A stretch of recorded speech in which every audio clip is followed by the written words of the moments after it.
Hi, welcome to Bede's Bedtime Stories. Today we're going to start reading about Elmer, the patchwork elephant. Got my little pal here, so let's read on. Elmer by David McKee. There was once a herd of elephants. Elephants young, elephants old, elephants tall or fat or thin, elephants like this, that or the other, all different but all happy and all the same colour. All that is except for Elmer. Elmer was different. Elmer was patchwork. Elmer was yellow and orange and red and pink and purple and blue and green and black and white.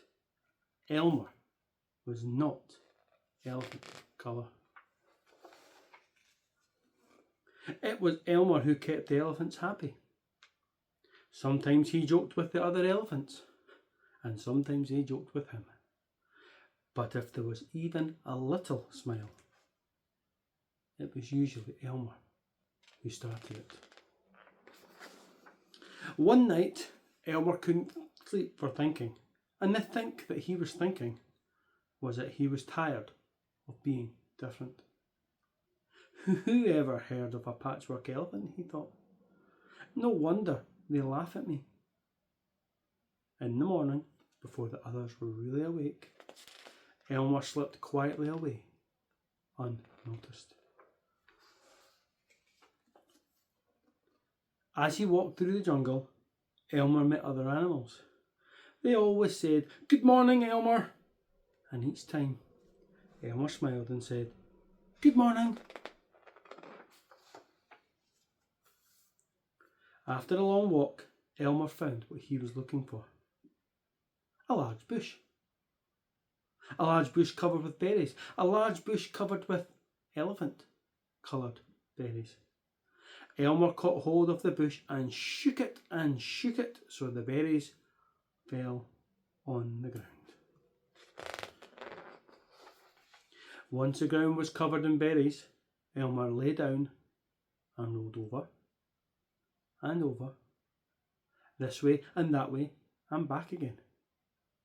Then he picked up bunches of berries and rubbed himself all over, covering himself with berry juice until there wasn't any sign of yellow, orange, or red, or pink, or purple, or blue, or green, or black, or white. When he had finished, Elmer looked like any other elephant. After that, Elmer set off back to the herd.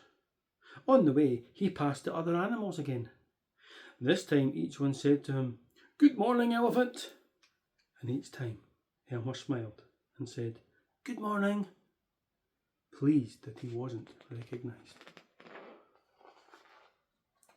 When Elmer rejoined the other elephants, they were all standing quietly.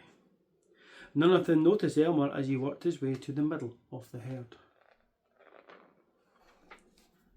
After a while, Elmer felt that something was wrong. But what? He looked around. Same old jungle, same old bright sky, same old rain cloud that came over from time to time. And lastly, same old elephants. Elmer looked at them. The elephants were standing absolutely still. Elmer had never seen them so serious before.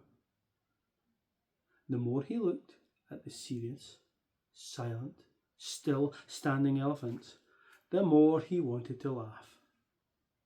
Finally, he could bear it no longer. He lifted his trunk and at the top of his voice shouted, "Boo!"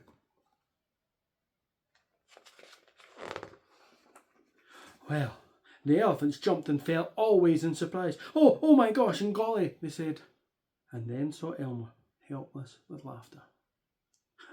"Elmer," they said. "It must be Elmer." Then the other elephants laughed too, as they had never laughed before.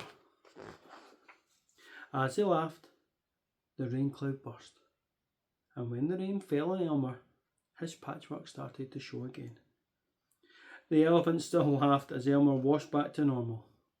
"Oh, Elmer," gasped an old elephant, "you've played some good jokes, but this has been the biggest laugh of all. It didn't take you long to show your true colours." "We must celebrate this day every year," said another. "This will be Elmer's Day.